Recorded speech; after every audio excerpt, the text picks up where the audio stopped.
Hello, I'm David Chaston with 90 at 9, brought to you by interest.co.nz. This is where we get everything you need to know in 90 seconds at 9 o'clock, with news of some governments who are flexing their regulatory muscles.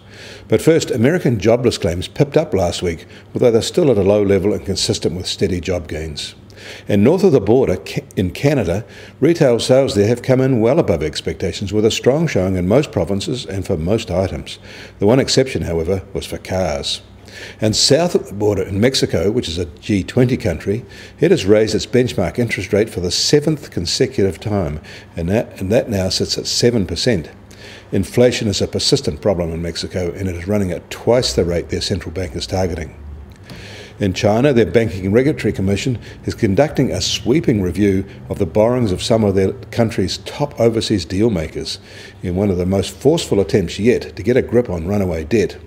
It has reportedly instructed lenders to conduct internal assessments of their credit risk exposure to a number of very large acquisitive companies, and that includes HNA. And overnight, shares in these companies, including HNA, fell sharply. HNA has links to New Zealand because it has agreed to buy UDC. In Australia, the federal government's imposition of a $6.2 billion special tax on large banks has been followed up by an announcement in South Australia of a $370 million state tax aimed at the same institutions. This follows a new ATO initiative to go after some very large resource companies for alleged income shifting. The South Australian move, however, might be just the straw that turns the tide against these measures, as it looks like what the targeted companies are alleging, a simple and easy tax grab to plug tax policy failings at the public level.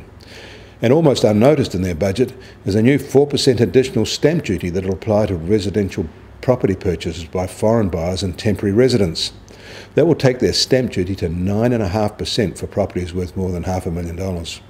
If you're a Kiwi living there and not a citizen, are you a temporary resident? And are you foreign if you're not a resident of South Australia? In New York, the US Treasury 10-year yield is unchanged today at 2.15%. The price of oil has bounced up a little today and is now just over $42.50 a barrel, while the Brent benchmark is just over $45 a barrel. And the price of gold is a little higher as well, up $4 to $1,246 an ounce. And the Kiwi dollar is a little higher too, at 72.6 US cents. On the cross rates, we're higher at 96.3 Aussie cents and 65.1 euro cents. The TWI is now back up to 77.1, which is where it was on Monday morning. I'm David Chaston. That was 90 at 9, brought to you by interest.co.nz.